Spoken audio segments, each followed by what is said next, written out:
Subscribe कीजिए F study class channel को और बेल आइकन को दबाइए लेटेस्ट वीडियो सबसे पहले देखने के लिए।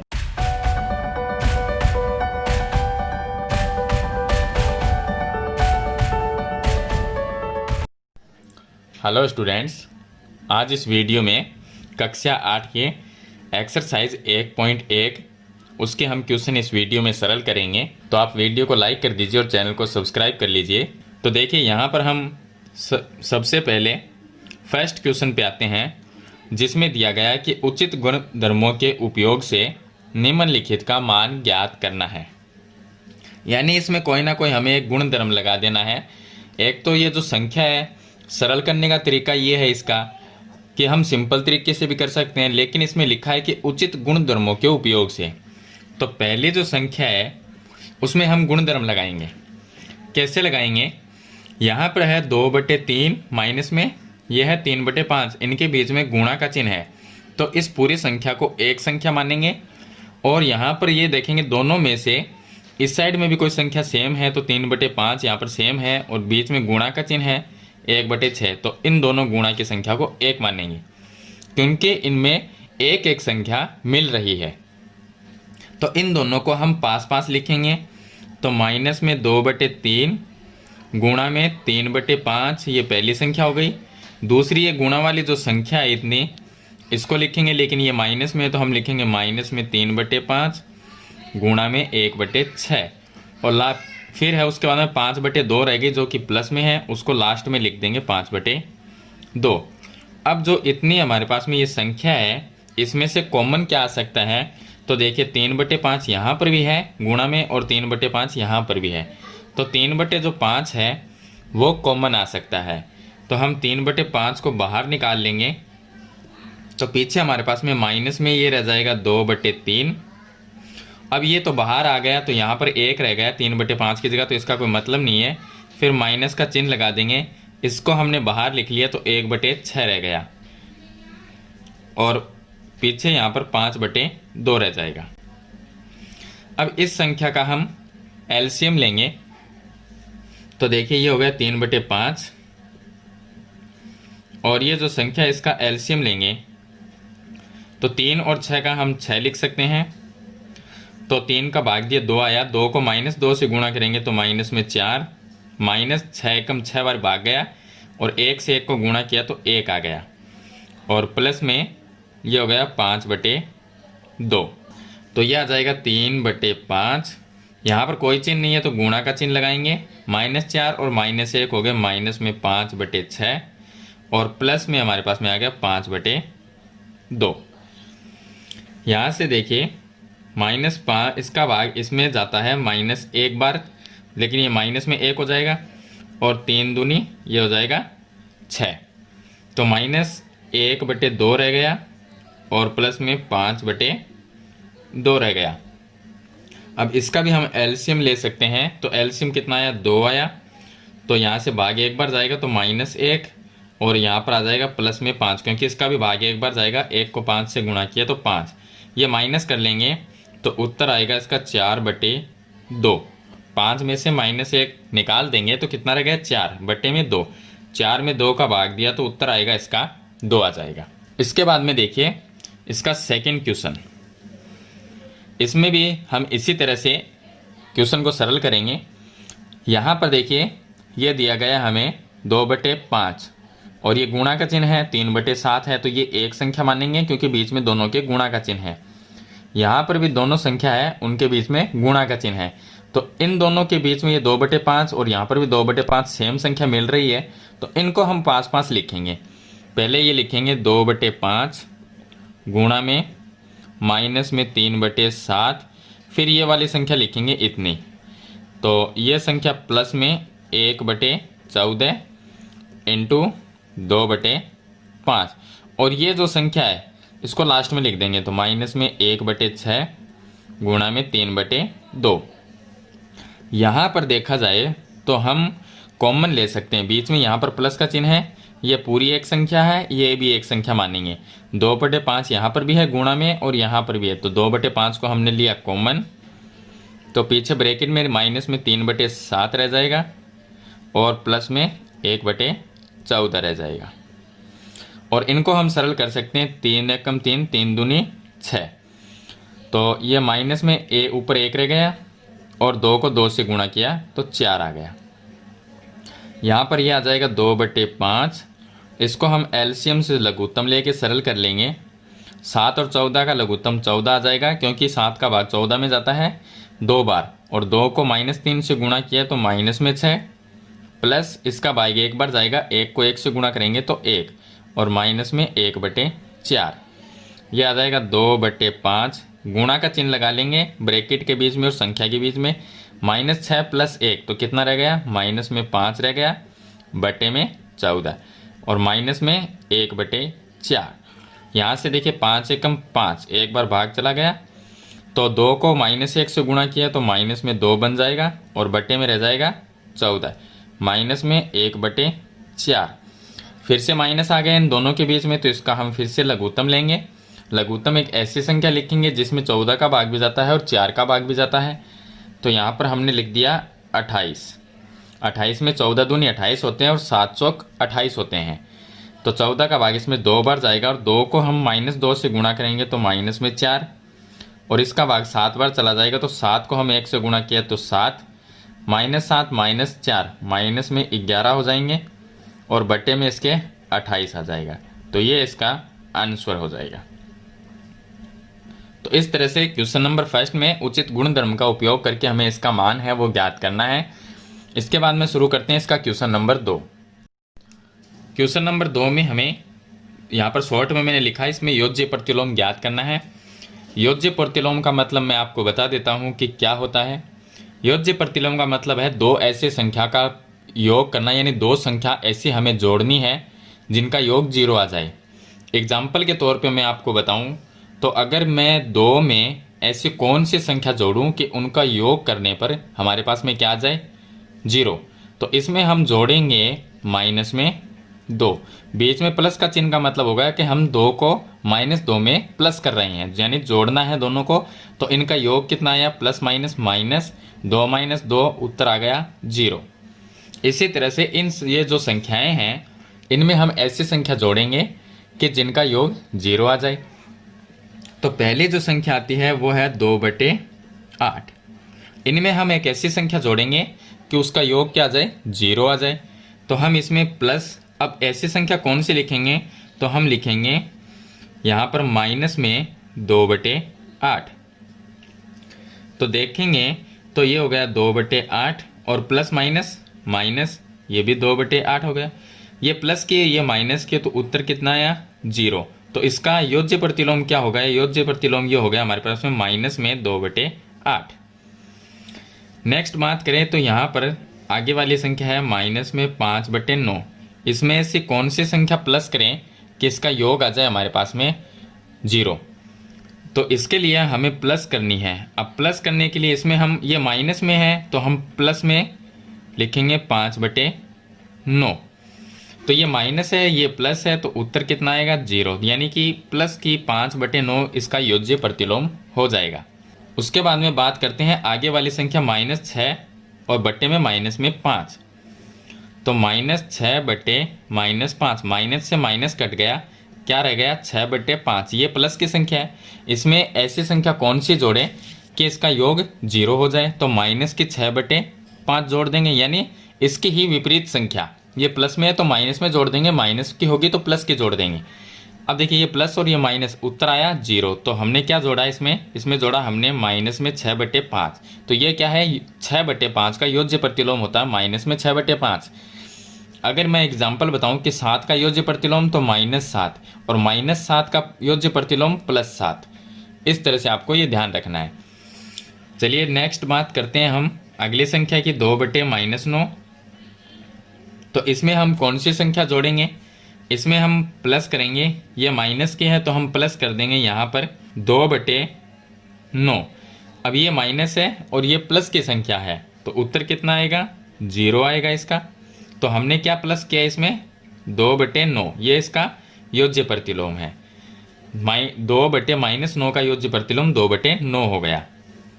नेक्स्ट संख्या की बात करें तो 19/-6। इसमें हम प्लस करेंगे एक ऐसी संख्या जिनसे योग क्या हो जाए, 0। तो हम इसको लिखेंगे 19/6। ये माइनस की संख्या है, ये प्लस की संख्या है, तो इनका योग क्या आएगा 0। तो हमने प्लस क्या किया इसमें 19/6, ये हो गया योज्य प्रतिलोम। तो ये हो गया इसका क्वेश्चन नंबर 2। इसके बाद में शुरू करते हैं क्वेश्चन नंबर 3। अब देखिए इसका क्वेश्चन नंबर 3। पहली संख्या है x बराबर 11/15 और दूसरा क्वेश्चन है x बराबर -13/17। हमें सिद्ध करना है कि माइनस एक्स बराबर x होता है। ये देखिए माइनस माइनस को गुणा किया तो प्लस एक्स ही होगा, x बराबर x ही है, मतलब एक ही है, लेकिन इन जो यहाँ पर जो चिन्ह दिए गए हैं माइनस के, उनको अलग अलग करके लिखा गया है। तो इस तरह का हमें सिद्ध करना है। तो सबसे पहले हम पहला सवाल लेते हैं, x बराबर 11/15। अब 11/15 का योज्य प्रतिलोम क्या होगा, यानी कि ऐसी संख्या जिसको हम जोड़ दें, 11/15 के साथ में एक ऐसी संख्या जोड़नी है कि योग हमारा 0 आ जाए। तो माइनस में 11/15, ये प्लस की हो गई, ये माइनस की, दोनों को प्लस कर जोड़ेंगे तो क्या आएगा 0 आएगा। तो दोनों को चलिए जोड़ते हैं, 11/15 और माइनस में 11/15। इसको ऐसे भी लिख सकते हैं या प्लस का चिन्ह लगा के भी लिख सकते हैं। आंसर इसका आएगा 0। माइनस में 11/15 इस साइड में भेज देंगे इसको, तो यहाँ पर हो गया 11/15 और ये भी प्लस में 11/15। 11/15 की जगह हम x लिख सकते हैं और x की जगह 11/15 लिखेंगे। जिस तरह की ज़रूरत होगी उसके हिसाब से लिखेंगे। तो 11/15 की जगह x लिख सकते हैं क्योंकि हमें तो x में आंसर लेके आना है, तो इसकी जगह भी x लिख सकते हैं और इसकी जगह भी। तो यहाँ पर भी x बराबर x लिख दिया। अब ऐसा तो आया नहीं हमारे पास में, तो हम माइनस से गुणा कर देंगे इनको। क्या हो गया -x बराबर -x, फिर से माइनस से गुणा करके देखेंगे तो माइनस बाहर रखेंगे, ये वाला -x ब्रैकेट में लिखेंगे। यहाँ पर भी क्या करेंगे, माइनस को बाहर रखेंगे और ये इसको हम ब्रैकेट में रख देंगे। तो इनको तो हम जो चिन्ह है इनको गुणा नहीं करना, ऐसा कैसा रखना है, -x और ये माइनस माइनस प्लस करके लिख देंगे तो x, तो ऐसा सत्यापित हो जाएगा। दूसरा जो क्वेश्चन है हमारे पास में वो है x बराबर -13/17। इसका योज्य प्रतिलोम क्या होगा, ऐसी संख्या जो इसमें जोड़ने पर 0 उत्तर आ जाए, तो वो होगी 13/17 है। अब देखिए यहाँ पर दोनों को प्लस करेंगे तो ये है -13/17 और प्लस में ये है 13/17। उत्तर कितना आएगा 0। इसको हम दूसरी साइड में लेके जाएंगे तो -13/17 हो गया और बराबर का चिन्ह ये भी इस साइड में आके -13/17 हो गया। अब देखिए 13/17 की जगह हम क्या लिख सकते हैं, x लिख सकते हैं और x की जगह ये लिख सकते हैं। तो अभी हमारे पास में संख्या है तो उसकी जगह हम x लिख सकते हैं, इसकी जगह भी x लिख देंगे क्योंकि ये भी -13/17 है, ये भी -13/17, तो x आ गया। हमें सत्यापित इस तरह का करना है तो दोनों को माइनस से गुणा करेंगे तो -x बराबर -x, फिर से माइनस से गुणा करेंगे तो दोनों के ब्रैकेट लगा देंगे, ये माइनस में ये माइनस में।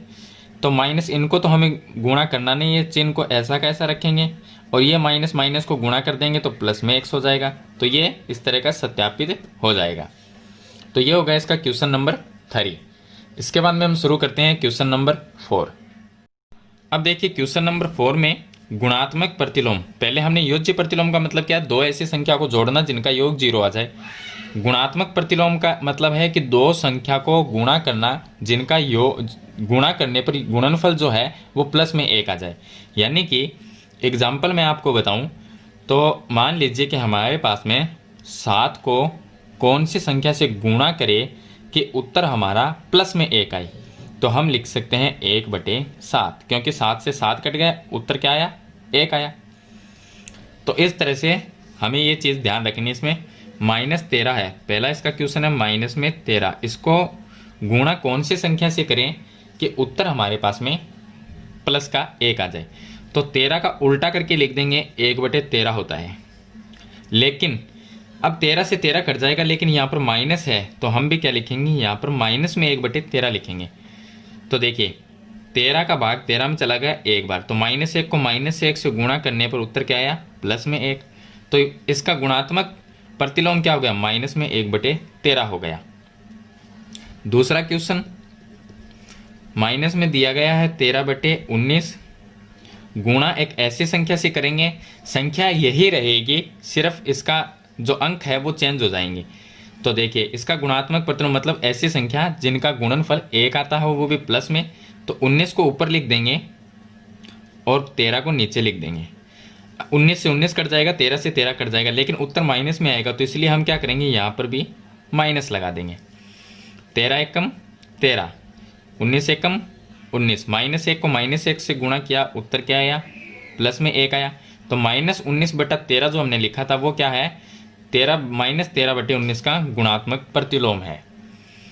इसी तरह से यहाँ पर 1/5 इसका गुणात्मक प्रतिलोम क्या होगा, तो इसका गुणात्मक प्रतिलोम होगा, यानी गुणा करने पर हमारे पास में क्या आ जाए, प्लस में 1।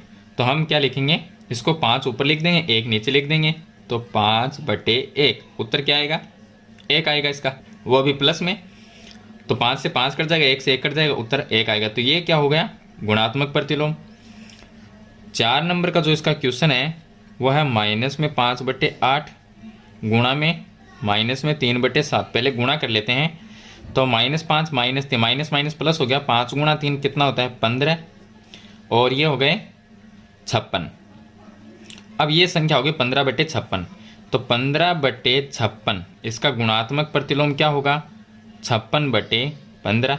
ये इससे कट जाएगा, ये इससे कट जाएगा, तो उत्तर क्या आएगा, 1। इसका मतलब ये 56/15 क्या है, गुणात्मक प्रतिलोम। अब देखिए इसका क्वेश्चन नंबर 5। क्वेश्चन नंबर 5 में दिया गया -1 गुणा -2/5। पहले हम इनको गुणा कर लेते हैं। -1 को -2 से गुणा किया तो 2 आ गया, और बट्टे में 5। अब इसका गुणात्मक प्रतिलोम यानी कि ऐसी संख्या कि जिसको हम गुणा करने पर उत्तर प्लस में 1 आए, तो 5/2। ये 5/2 है, 5 से 5 कट जाएगा, 2 से 2, तो उत्तर आएगा 1। 5/2 क्या हो गया, इसका गुणात्मक प्रतिलोम हो गया। फिर है -1 लास्ट की संख्या, इसका 6 नंबर का -1, इसका गुणात्मक प्रतिलोम क्या होगा, इसका होगा, अब 1 को हम 1/1 भी लिख सकते हैं, तो इसको हम लिखेंगे 1/1, इसको भी 1/1 लिख सकते हैं, और यहाँ पर माइनस में 1/1 लिख सकते हैं। तो देखिए 1 से 1 कट गया, 1 से 1 कट गया, या -1 गुणा -1, तो 1 हो गया, 1 गुणा 1, ये भी 1 हो गया, 1 में 1 का भाग दिया, तो भी उत्तर क्या आएगा, 1 आएगा। तो गुणात्मक प्रतिलोम हम ये लिख सकते हैं कि -1 का गुणात्मक प्रतिलोम -1/1। तो ये हो गया इसका क्वेश्चन नंबर 4। चलिए इसके बाद में शुरू करते हैं क्वेश्चन नंबर 5। अब देखिए क्वेश्चन नंबर 5, हमें ये बताना है, गुणधर्म का सिर्फ नाम इसमें बताना है। ये जो पहला क्वेश्चन है इसमें दिया गया -4/5 गुणा 1 और बराबर 1 गुणा -4/5, तो बराबर में उत्तर आया -4/5। यानी कि इसका कहने का मतलब है कि हमने 6 गुणा 1 लिखा या 1 गुणा 6 लिखा, उत्तर कितना आया, उत्तर आएगा 6 ही आएगा। या 6 को 1 से गुणा करो तो भी 6 आएगा, या 1 को 6 से गुणा करें तो भी 6 ही आएगा आंसर। तो इसका मतलब -4/5 को 1 से गुणा किया तो भी -4/5, या 1 को -4/5 से गुणा किया तो भी यही आंसर आएगा। इसका मतलब यहाँ पर 1 क्या हो गया, 1 को किसी भी संख्या से गुणा कर दें तो उत्तर वही संख्या आती है। तो इसका मतलब 1 क्या हो गया, 1 हो गया यहाँ पर गुणात्मक तत्समक। तो 1 क्या है, पहले का आंसर होगा गुणात्मक तत्समक, ये होगा इसका आंसर। अब देखिए इसका दूसरा, इसने दिया है कि 13/17 को हमने गुणा किया -2/7 से, और -2/7 को गुणा किया 13/17, यानी कि यहाँ पर माइनस में 13/17 पहले था और यहाँ पर बाद में आ गया। इसका कहने का मतलब ये है कि जैसे कि 5 को गुणा किया हमने 2 से, या तो उत्तर कितना आया 10, या 2 को पहले लिख दे 5 को बाद में लिख दे तो भी उत्तर कितना आएगा 10। इसका मतलब हमने क्या किया, संख्या का क्रम चेंज कर दिया, यानी पहले 5 आगे था फिर हमने 2 आगे कर दिया, तो उत्तर बराबर ही आया। यहाँ पर भी ऐसा ही है, 13/17 पहले है और यहाँ पर 13/17 बाद में है। इसको सरल करेंगे तो आंसर बराबर ही आएगा।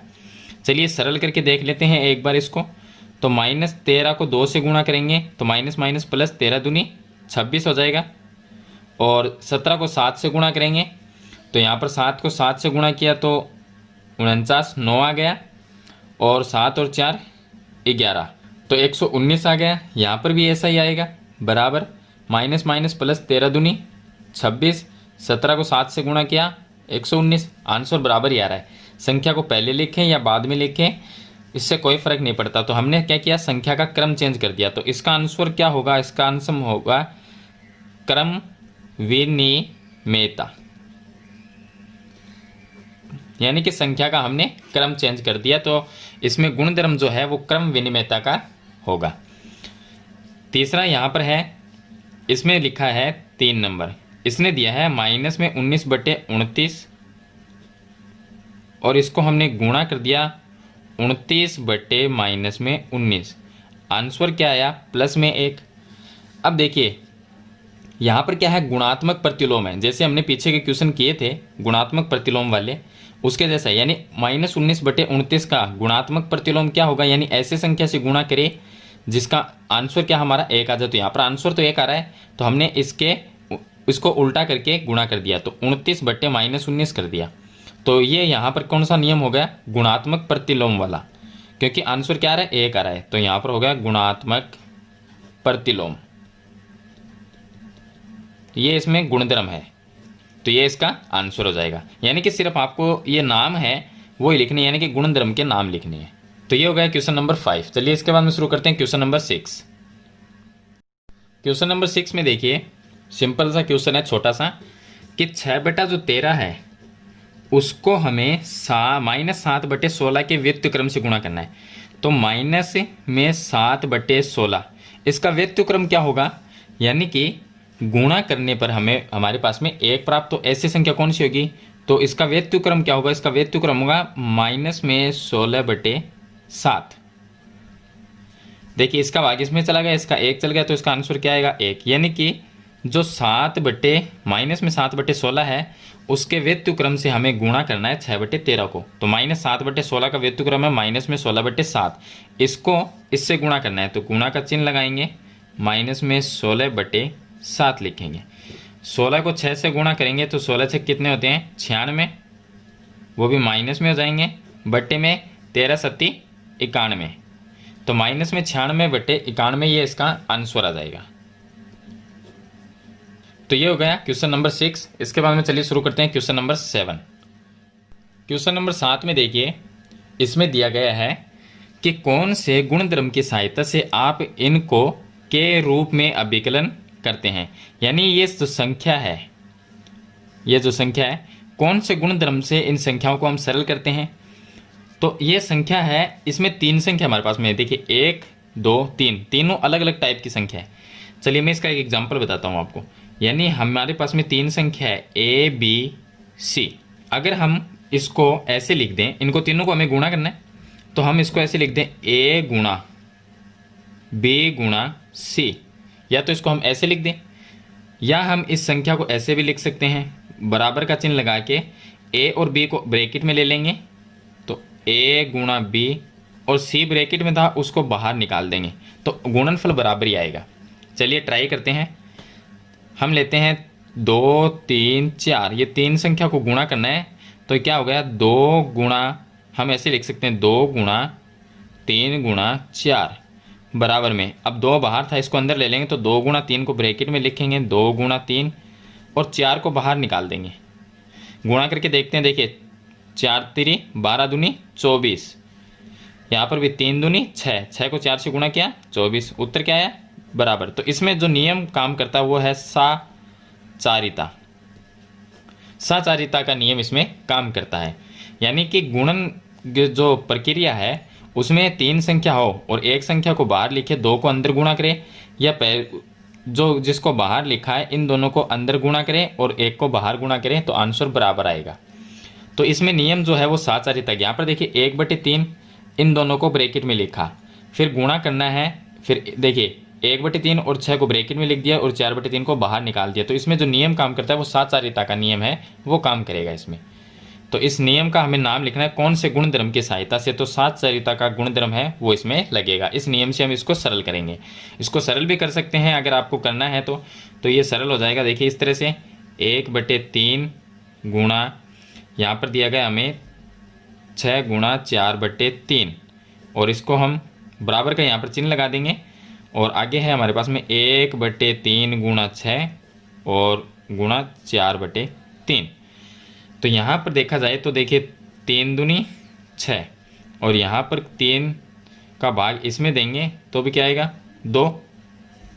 चलिए ये होगा 1/3 और गुणा 4 दूनी 8 बराबर, यहाँ पर देखिए ये इससे कैंसिल हो गया तो 2 रह गया, तो 2 गुणा 4/3। 8 को 1 से गुणा किया 8, 8/3 बराबर में 4 दूनी 8। आंसर क्या है इसका बराबर ही आया है, तो इसमें साचारिता नियम हो जाएगा। चलिए इसके बाद में शुरू करते हैं क्वेश्चन नंबर 8। क्वेश्चन नंबर 8 दिया गया है कि क्या -1/8 -1 का गुणात्मक प्रतिलोम 8/9 है। क्यों अथवा क्यों नहीं है, तो क्यों है और नहीं है तो क्यों नहीं है। तो इसमें देखिए पहले इसको सरल करते हैं। सरल करने पर क्या आया, 8 एकम 8 और 1 9, तो माइनस में 9/8 ये संख्या बन गई इससे। अब ये पूछ रहा है कि 8/9 है वो इसका गुणात्मक प्रतिलोम है, तो हम गुणा करके देखते हैं। 8/9 इससे एक बार भाग चला गया और 9 एकम 9, ये -1 रह गया और गुणा में ये प्लस में 1 रह गया। अब देखिए -1 + 1 को गुणा किया तो माइनस में 1 उत्तर आया, और गुणात्मक प्रतिलोम जो होता है उसमें क्या है उत्तर माइनस में नहीं आता, +1 आना चाहिए। तो इसका मतलब क्या है 8/9 है वो इसका गुणात्मक प्रतिलोम नहीं है, क्योंकि उत्तर है वो -1 आ रहा है। तो हम लिख देंगे 1 - 1 सही 1/8 का गुणात्मक प्रतिलोम 8/9 नहीं है, क्योंकि इसका उत्तर है वो -1 आता है। उत्तर क्या आना चाहिए, प्लस में 1 आना चाहिए। तो ये इसका आंसर हो जाएगा। चलिए इसके बाद में शुरू करते हैं क्वेश्चन नंबर 9। क्वेश्चन नंबर 9 देखिए जैसा क्वेश्चन नंबर 8 है उसी तरह का है। इसमें दिया गया 3 सही 1/3, 3 सही 1/3 का गुणात्मक प्रतिलोम 0.3 है क्या। तो 0.3 को पहले हम थोड़ा सा सही तरीके से पॉइंट हटा के लिखेंगे, तो क्या बन जाएगा 3 और बटे में पॉइंट का 1 और 1 संख्या है तो 1 0, यानी 3/10 बन सकता है इससे। ये बन गया। इसको हम सरल करेंगे, 3 को 3 से गुणा किया 9, 9 और 1 10, 10/3।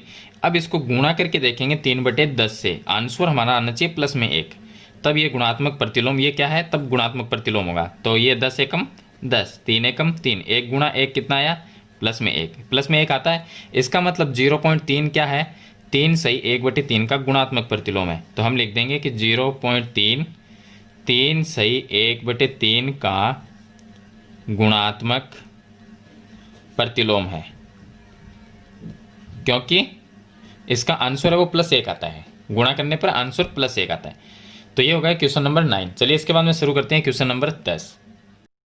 अब देखिए क्वेश्चन नंबर 10, इसमें हमें ये बताना है पहला क्वेश्चन कि ऐसी परिमेय संख्या जिसका कोई व्युत्क्रम नहीं हो, तो वो क्या होगी, पहले का आंसर होगा 0, क्योंकि 0 परिमेय संख्या है। अगर इसके नीचे मैं 1 लिख दूँ तो ये P/Q के रूप में हो गई, और P/Q के रूप में जो भी संख्या होती है वो परिमेय संख्या होती है। तो इसके नीचे 1 लिखने से भी उत्तर क्या आएगा, 0 ही आएगा, यानी 0 को हम 0/1 लिख सकते हैं। तो ये क्या है, एक परिमेय संख्या। अब जो 0 है उसका क्या है, कोई भी व्युत्क्रम नहीं है। 0 का व्युत्क्रम आप क्या लिखेंगे, 0 का व्युत्क्रम कोई होता ही नहीं है। अगर यहाँ पर ये 0/1 है और हमने इसको व्युत्क्रम इसका लिख दिया 1/0, तो ऐसा कोई मतलब ही नहीं होता इसका। तो इसका मतलब 0 है उसका कोई भी व्युत्क्रम नहीं है। तो पहले का हो जाएगा आंसर 0। परिमेय संख्या जो अपने व्युत्क्रम के समान है, ऐसी कौन सी परिमेय संख्या है जो अपने व्युत्क्रम के समान है, परिमेय संख्या होनी चाहिए, यानी वो होगी 1 और -1। पहली संख्या 1, इसके नीचे मैं 1 लिख दूँ तो ये बन गई परिमेय संख्या। अब इसका व्युत्क्रम लिखेंगे तो व्युत्क्रम क्या आएगा इसका व्युत्क्रम होगा 1/1 ही होगा। तो दोनों क्या होगी, बराबर होगी। यहाँ पर भी 1/1 है, ये भी 1/1 है, तो ये दोनों चीज़ क्या है, बराबर है। इसका मतलब 1 जो है वो क्या है, अपने व्युत्क्रम के समान है। 1 जो परिमेय संख्या है वो अपने व्युत्क्रम के समान है। तीसरे का आंसर देखिए, परिमेय संख्या जो अपने ऋणात्मक के समान है वो होगा 0। 0 को नीचे 1 लिखा तो ये बन गई परिमेय संख्या, और इसका आंसर क्या आया, 0 ही आता है। तो 0 क्या है, एक परिमेय संख्या। अब परिमेय संख्या है वो अपने ऋणात्मक के समान है। अब 0 को अगर प्लस में 0 लिखें या माइनस में 0 लिखें, दोनों चीज़ क्या होती है, बराबर होती है, क्योंकि 0 को ना प्लस में लिखा जाता है ना माइनस में, आंसर क्या रहता है, 0 ही रहता है। 0 को चाहे प्लस में लिखें या माइनस में लिखें। अगर मैं यहाँ पर लिख दूँ 1 + 0 तो उत्तर क्या आया, 1 आया। अगर 1 - 0 लिख दिया तो भी उत्तर 1 ही आया। तो तो 0 का क्या मतलब हुआ, कोई मतलब नहीं रहा। तो दोनों चीज़ क्या होती है, बराबर होती है। तो ऐसी परिमेय संख्या जो अपने ऋणात्मक के समान है वो क्या होगी, 0। तो ये होगा क्वेश्चन नंबर 10। चलिए इसके बाद में शुरू करते हैं क्वेश्चन नंबर 11। अब देखिए क्वेश्चन नंबर 11, इसमें पहला जो क्वेश्चन आता है ये रिक्त स्थानों की पूर्ति करनी है हमें। इसमें पहला क्वेश्चन आता है कि शून्य का व्युत्क्रम, तो हम लिखेंगे कि शून्य का व्युत्क्रम नहीं होता। तो यहाँ पर आपको लिखना है नहीं, क्योंकि 0 है। अब 0 का उल्टा करेंगे तो क्या लिखेंगे, 0 ही लिख देंगे दोबारा फिर से। तो इसका क्या है, इसका क्यों व्युत्क्रम होता नहीं है, तो 0 का व्युत्क्रम नहीं होता। उसके बाद में सेकंड क्वेश्चन में लिखा है कि स्वयं के व्युत्क्रम, यानी संख्या कौन सी है जो स्वयं के व्युत्क्रम है, 1 और -1। 1 है वो अपने आप का व्युत्क्रम है। देखिए कोई कह दे कि 1 इसका व्युत्क्रम लिखिए उल्टा करके, तो 1 के नीचे पहले हमने लिखा 1, अब इसका उल्टा करेंगे तो क्या आएगा, 1/1 ही आएगा। इसी तरह से -1 है, इसका व्युत्क्रम करेंगे तो क्या आएगा, -1/1 है, इसका व्युत्क्रम करेंगे तो भी -1/1 ही आएगा। तो ये क्या है, -1 और +1 दोनों स्वयं के व्युत्क्रम होते हैं। 3 नंबर क्वेश्चन है इसका, जिसमें दिया गया -5 का व्युत्क्रम। तो -5 इसके नीचे चलिए हम 1 लिखते हैं, इसका व्युत्क्रम करते हैं। तो इसका व्युत्क्रम क्या होगा, -1/5, ये इसका व्युत्क्रम हो जाएगा, क्योंकि -5/1 का व्युत्क्रम होगा -1/5, ये हो जाएगा व्युत्क्रम। 4 नंबर क्वेश्चन है इसमें कि 1/x इसका व्युत्क्रम क्या होगा। तो देखिए इसका व्युत्क्रम अगर हम करेंगे तो क्या लिखेंगे, इसको उल्टा कर देंगे, x/1। अब x में 1 का भाग दिया तो क्या आया, x, यानी कि इसका जो व्युत्क्रम है वो हो जाएगा x हो जाएगा। अब इसका 5 नंबर क्वेश्चन, 2 परिमेय संख्याओं का गुणनफल हमेशा क्या होता है, परिमेय संख्या होता है। यानी 2 परिमेय संख्या को अगर हम गुणा करते हैं तो गुणा करने पर जो उत्तर आता है वो भी क्या होता है, परिमेय संख्या। जैसे 2/3 इसको हमने गुणा किया 1/4 से, उत्तर क्या आया, 2 एकम 2, और 4 को 3 से गुणा किया तो 12।